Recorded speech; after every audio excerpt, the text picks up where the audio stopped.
We're back with State Representative Alex Dominguez, who's part of that Democratic caucus that flew to D.C. to stop the Texas election bill.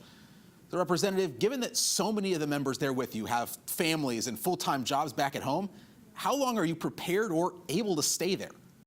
You know what? There's a store down the street that sells peanut butter and jelly, and it's one of my favorite snacks. We're prepared to be here until the end of the session. Coincidentally, it coincides with expected recess for the U.S. Senate. So if we can get some meaningful discussions taking place here in Washington with our senators and a few others, and there's meaningful momentum in the U.S. Congress, then you can see us maybe willing to go back home. I certainly have given up my own job, my wife, my 2-year-old son. I would much rather time store construction.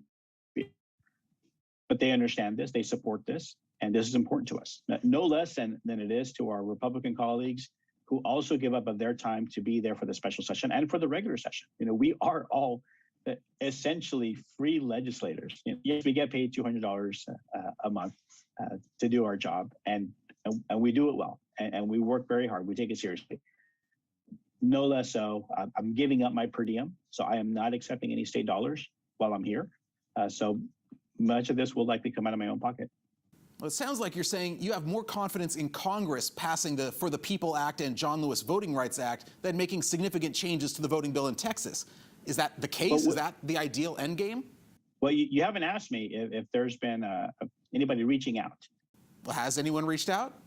And I will say, and I won't name them, but an important Republican counterpart did reach out today and ask what are things that we could work on. And I am happy. My door is open. My phone lines are open to them. I'm even willing to meet them in a neutral state to discuss meaningful changes to legislation, because I also do not want ballot harvesting. I do not. It worries me. I don't think that's what democracy is for. We want honest elections because we want honest victories and honest losses, so that there is no doubt and all Americans, all Texans can accept the results. Because what we've been living with for the past 5-6 months is a lot of people in denial. And I want it to be conclusive, and we could say, you know, good game, it's a good election, let's move on, let's move forward. That's what we want. And if we can get there, I'm ready to reach out my hand to the other side. Representative Dominguez, thank you for speaking with us. Thank you so much. Have a good evening.